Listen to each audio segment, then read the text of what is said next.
The radio crackled with noise that made Lieutenant Kevin Cooper lean forward in his chair.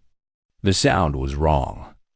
After 15 years of monitoring deep space from Station Kepler 7, Kevin knew what normal signals sounded like.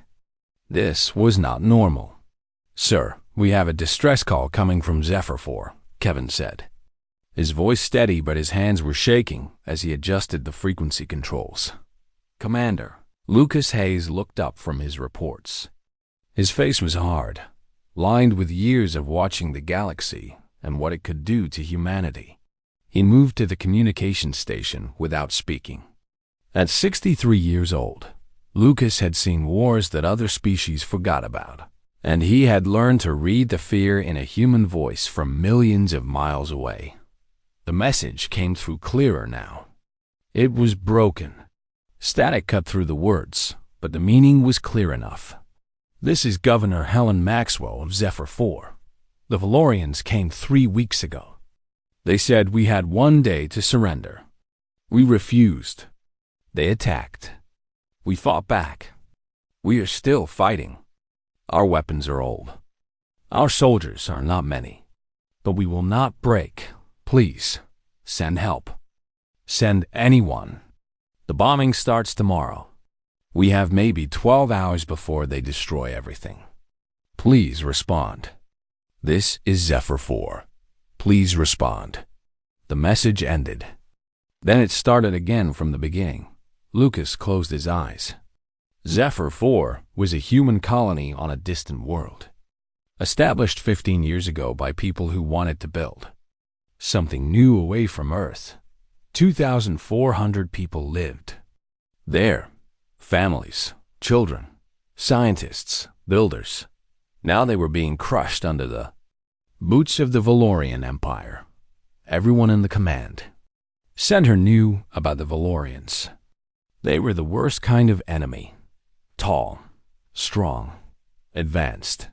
They had weapons that could level cities from orbit. They had never met a human colony they could not break. The Valorians believed humans were weak, slow, stupid. They believed taking human worlds was easy work. And for the most part, they had been right. But the voice of Governor Helen Maxwell had not sounded broken. It had sounded angry. It had sounded determined.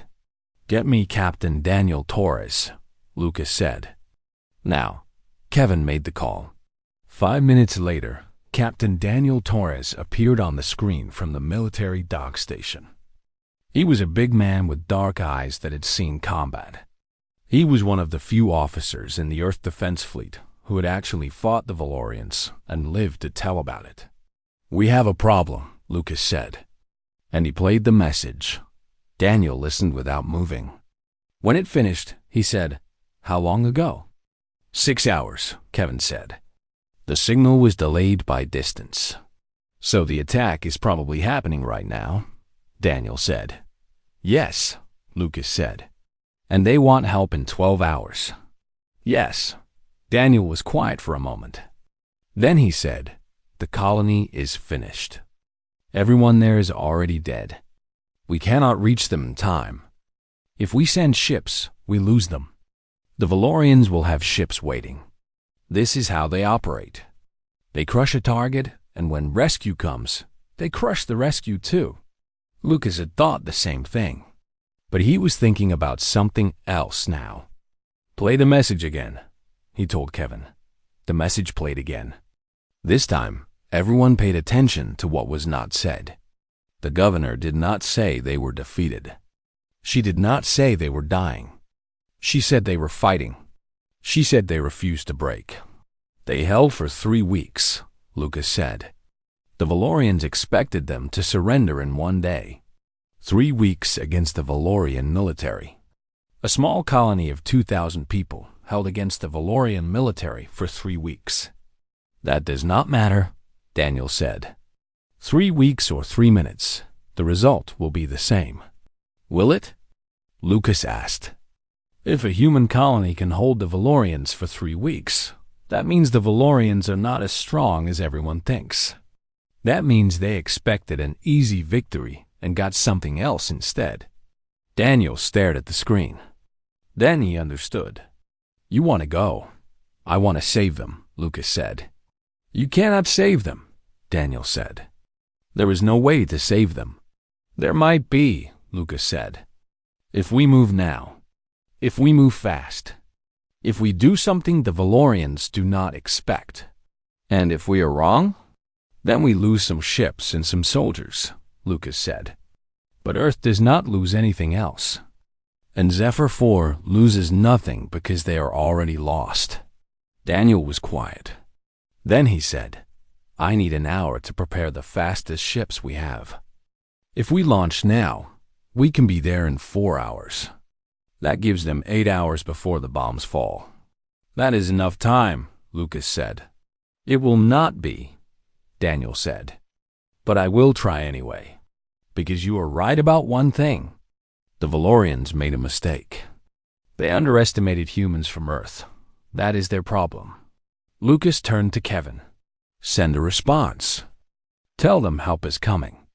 Tell them to hold their positions. Tell them we are sending the fastest ships in our fleet." Kevin's hands moved across the controls. "Sending now, sir."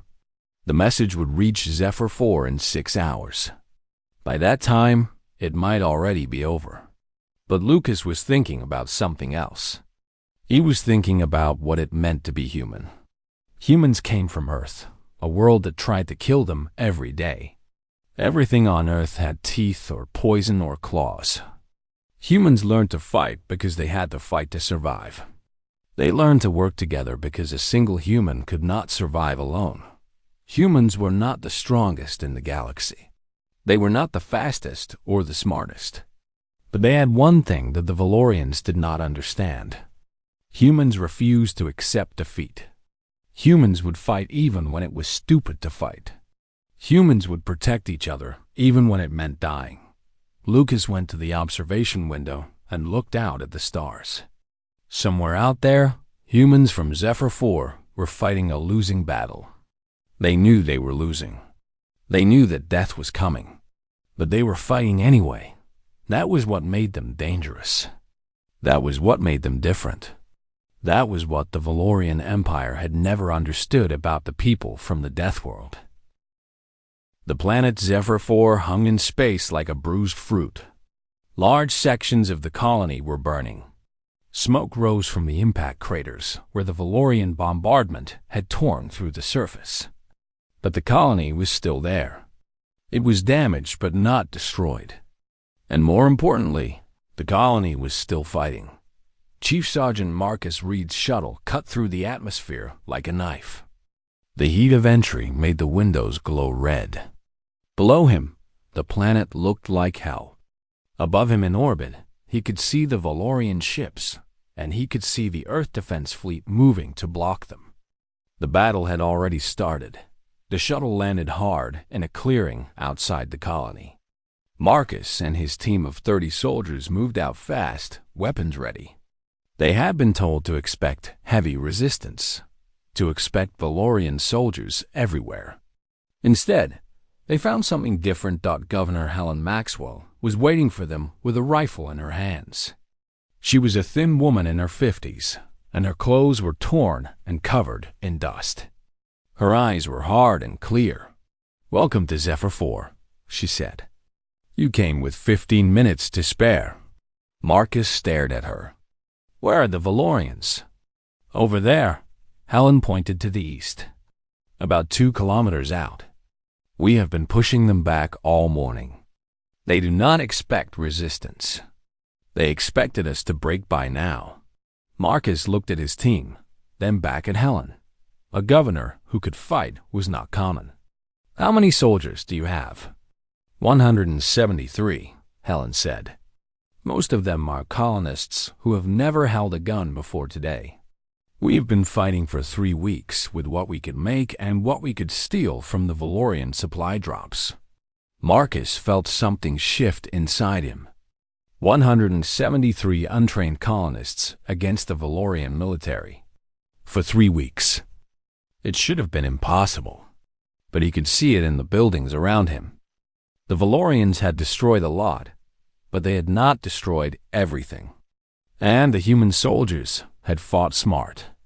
There were traps made from construction materials. There were barriers and walls set up in ways that would slow down an armored force. These people had used their brains.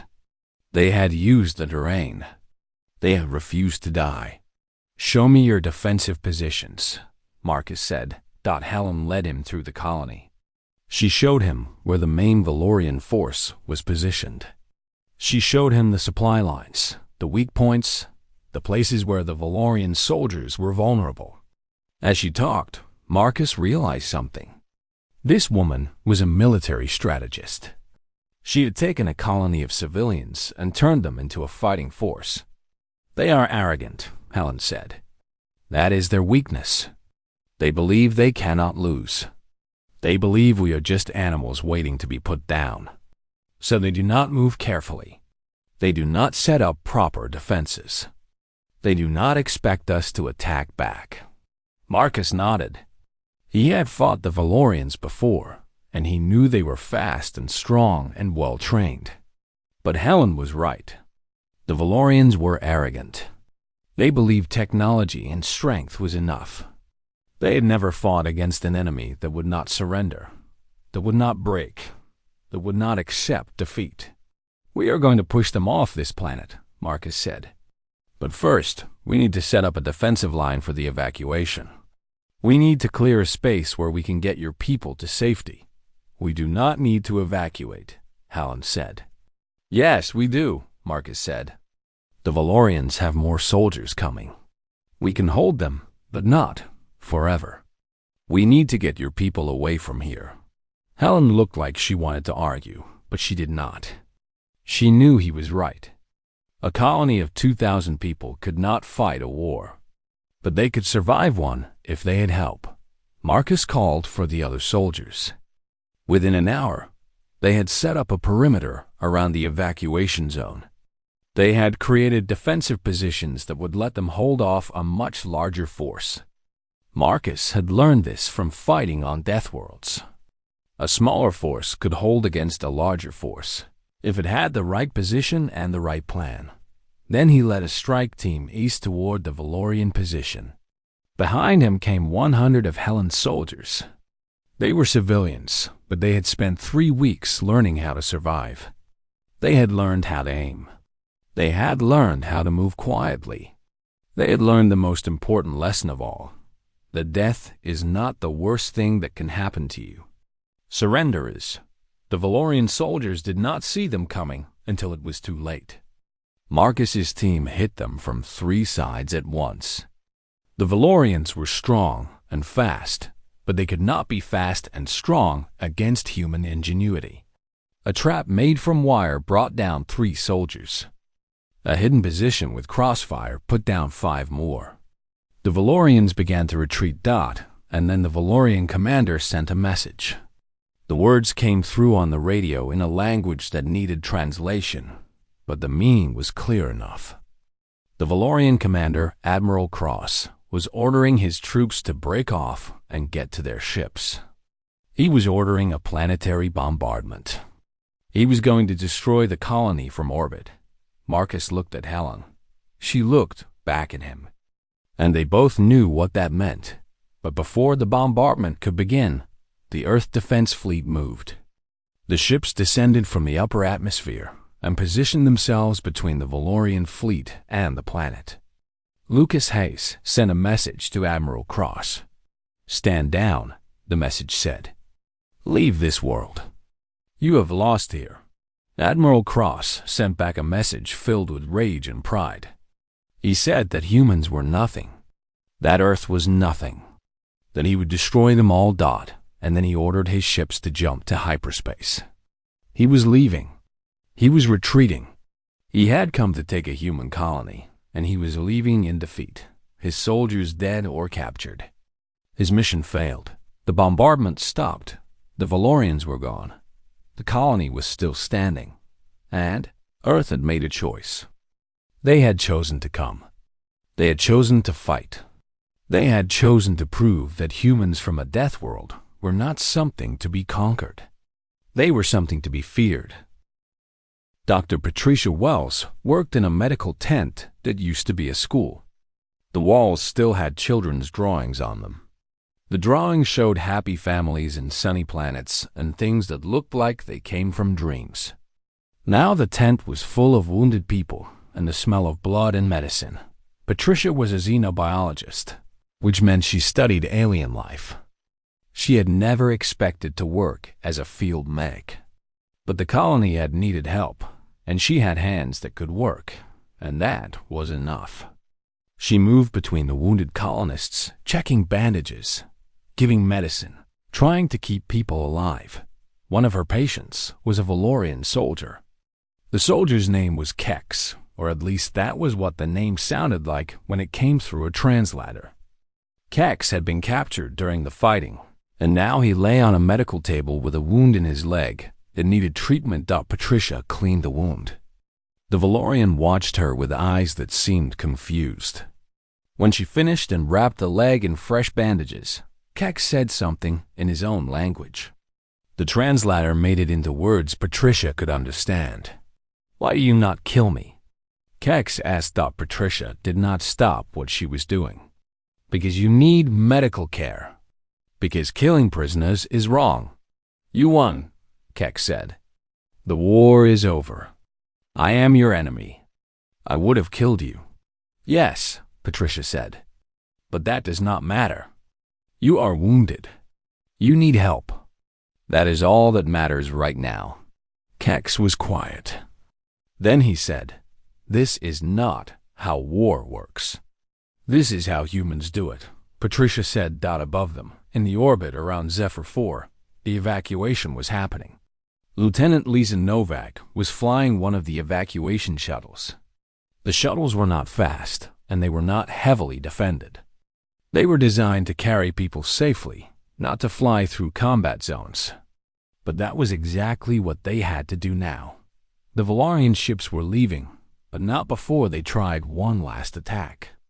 Anti-aircraft fire came up from the planet's surface. Lisa was flying at low altitude to avoid the ship-based weapons, but now she had to avoid ground fire too. "Incoming fire from the east," her co-pilot said. His name was Robert, and his voice was steady even though the shuttle was being hit. Lisa moved to controls. The shuttle was old and slow, but she could make it dance. She had grown up on Earth, a world where danger was always close and mistakes meant death. She knew how to move in ways that kept you alive. The shuttle twisted through the air, and the anti-aircraft fire missed. Then they were past the weapons and heading for the next group of people. Governor Helen Maxwell was coordinating the evacuations. She had a radio and she was calling out the coordinates of groups waiting to be picked. Families, children, old people who could barely walk, scientists, builders, people who had come to Zephyr 4 to build a new world, and now they were running. For their lives, Helen had to make choices about who would go on which shuttle. There were more people than shuttle space. This was the hardest thing she had ever done. She had to look families in the eyes and tell them they had to wait, that their children would go first, that they would be back soon. She had to lie to them and tell them everything would be fine, knowing that everything would not be fine. Marcus Reed was protecting the evacuation zone. He stood with his soldiers and watched the shuttles come and go. Each time one left, it carried 200 people. Each time one landed, more people came running from the ruined buildings. The colony was being emptied one shuttle at a time. Then one of the shuttles was hit during approach. The impact damaged one of the engines, and the shuttle began to fall. It was not going to make it to the landing zone. Lisa Novak was flying that shuttle. She felt the impact, felt the way the controls became less responsive. She did what human pilots did. She refused to accept defeat. She guided the shuttle down toward a flat area of destroyed buildings. The landing was hard. It was harder than it should be, but it was alive. She put the shuttle down on intact ground and opened the doors. "Get out!" She screamed at her passengers. Get out now." 130 people ran from that shuttle. They ran toward the evacuation zone and toward the soldiers who would help them get to safety. The shuttle was damaged beyond repair. Lisa had crashed it to save those people. She would have to walk back to the landing zone for the next group. Commander Lucas Hayes watched from the orbit. He was watching everything. The evacuation. The soldiers holding the line. The shuttles coming and going. The Valorian ships trying to destroy them all. He sent a message to Marcus Reed. "How many more?" "About 400, Marcus said. "One more shuttle run. 400 people left. One more chance for Lisa Novak to fly through anti-aircraft fire. One more chance for things to go wrong. One more chance for the Valorians to destroy something." But Lisa was ready. She had grown up on a death world, just like all of them. She had learned that surrender was not an option. She had learned that you did not accept defeat until you were dead. She flew the last shuttle down, avoiding fire, landing in the evacuation zone. 134 people ran from the shuttle. They were the last ones. Families reunited. Children found their parents. The elderly collapsed from exhaustion and fear and relief. Marcus looked at Helen. "That is everyone?" "That is everyone," Helen said. Marcus called it in. Lucas heard the words from above. The evacuation was complete. All the colonists had been saved. Then Admiral Cross sent the bombardment command. He was leaving, but he was leaving with anger and rage. He was going to destroy the planet before he left. Going to make sure the humans understood that he was still powerful, still dangerous, still something to be feared.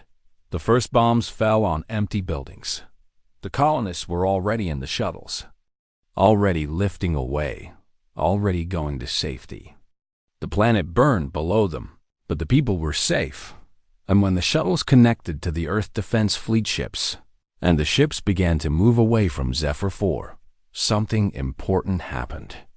The Valorian Empire realized for the first time that they had not won.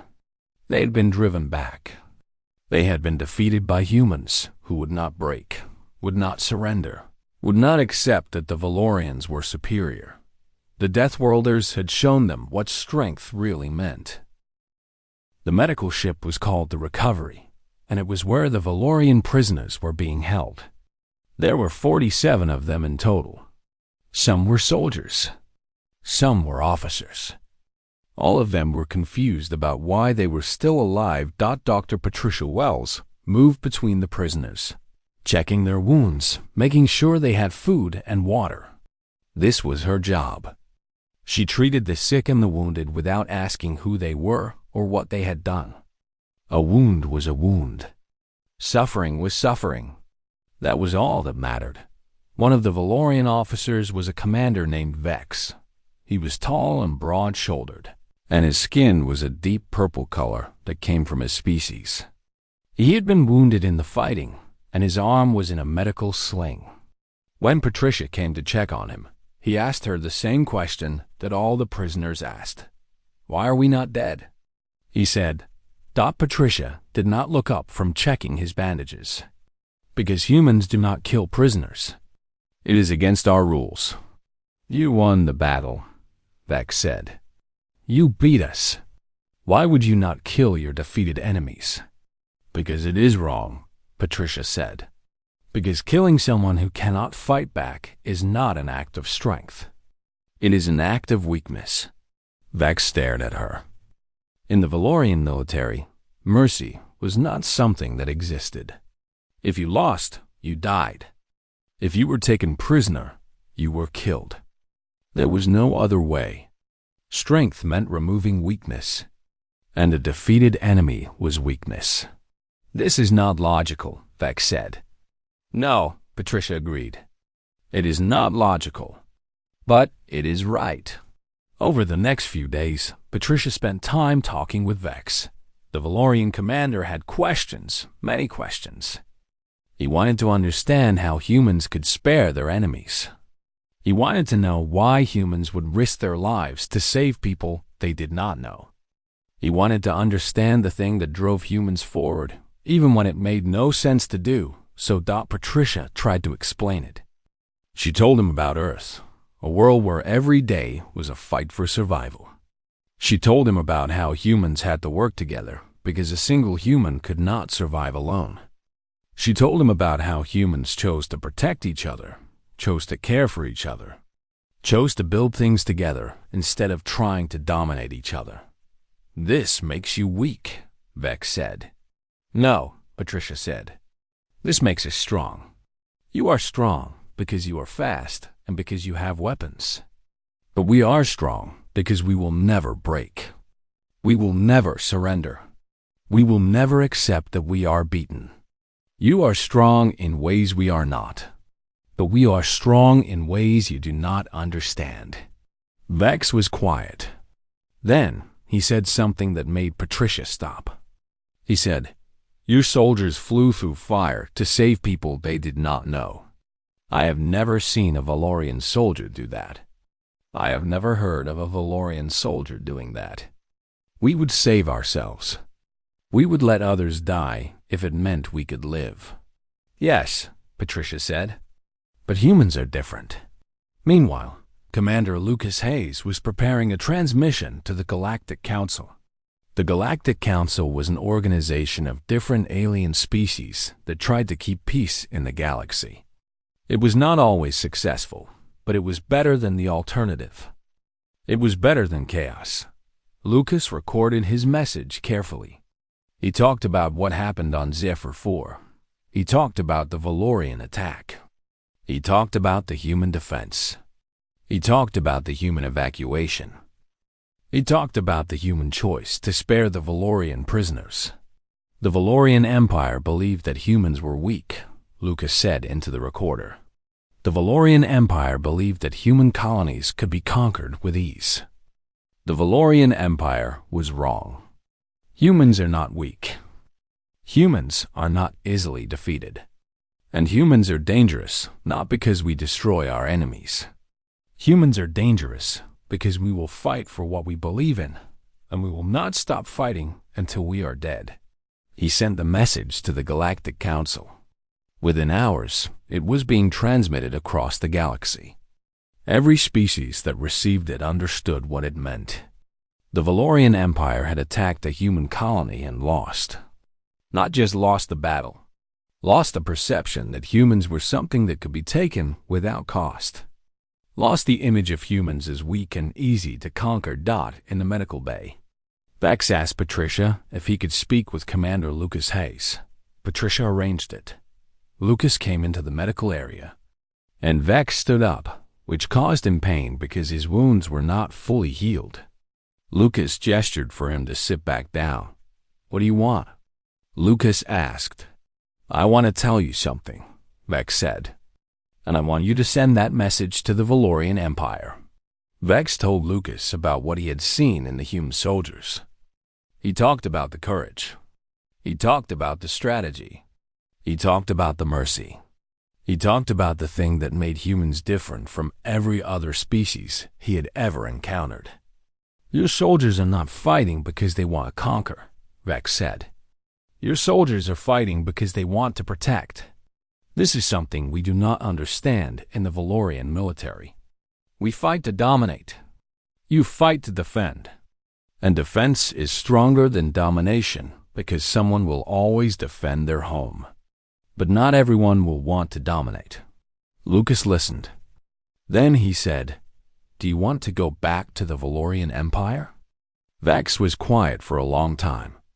Then he said, "No, I want to stay. I want to learn what makes humans so different. And then I want to tell the Valorian Empire what I have learned. I want to tell them that they made a mistake when they underestimated humanity." Lucas smiled. It was a small smile, but it was there. "Then you will stay with us. You will learn what it means to be human. And then, if you want to, you can go back and tell them what you have learned." That night, Governor Helen Maxwell recorded a message to the families of the colonists who had died in the fighting. 87 people had died. 87 people had given their lives defending their home. Helen spoke to the families with the weight of leadership, with the knowledge that some of those deaths had happened because of her choices. "Your loved ones died protecting us," Helen said. "They refused to accept defeat. They refused to let the Valorians take what we had built. They died so that the rest of us could live. And what they did mattered. What they did changed the galaxy.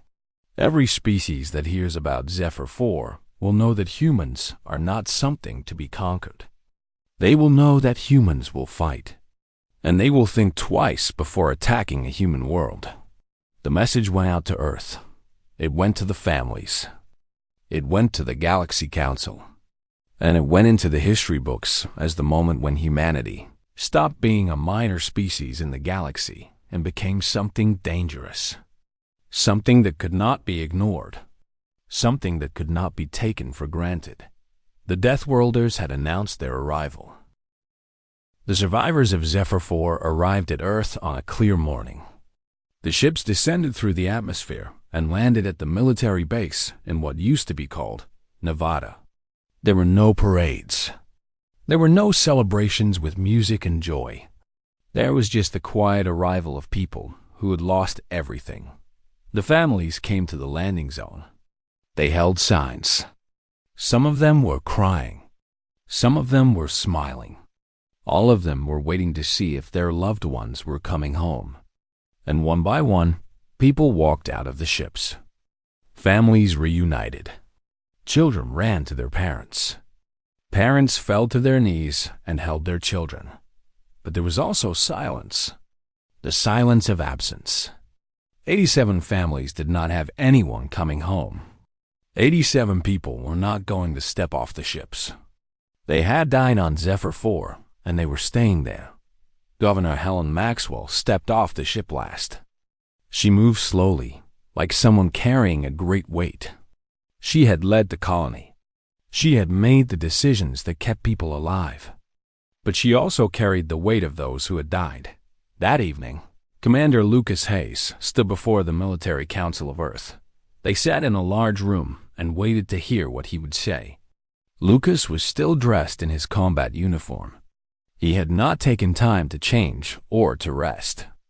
There were things that needed to be said. The Valorian Empire believed that humanity was weak, Lucas began. They believed that we were something that could be conquered easily. They believed that technology and strength was all that mattered in war. They were wrong about all of these things. He talked about the colonists of Zephyr 4. He talked about the way they had fought without proper weapons. He talked about the way they had used the terrain and their knowledge of the world to defend themselves. He talked about the way they had refused to accept defeat. These were not trained soldiers, Lucas said. These were farmers and scientists and builders. They had rifles and improvised weapons. They were facing a military force with advanced technology and centuries of combat experience. By every measure, they should have been defeated in days. Instead, they held for 3 weeks. They held because they refused to break. They held because they were defending their homes. And they held because they are human. Then Lucas talked about what it meant to be human.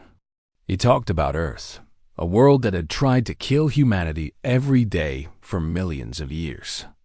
He talked about how humans had survived on a death world by learning to work together, by learning to fight, by learning to never accept that surrender was an option. Every human being carries the legacy of Earth inside them, Lucas said. We come from a place where survival is not guaranteed, where every day is a challenge, where you must be strong and smart and willing to work together, or you will die. This is what shaped us.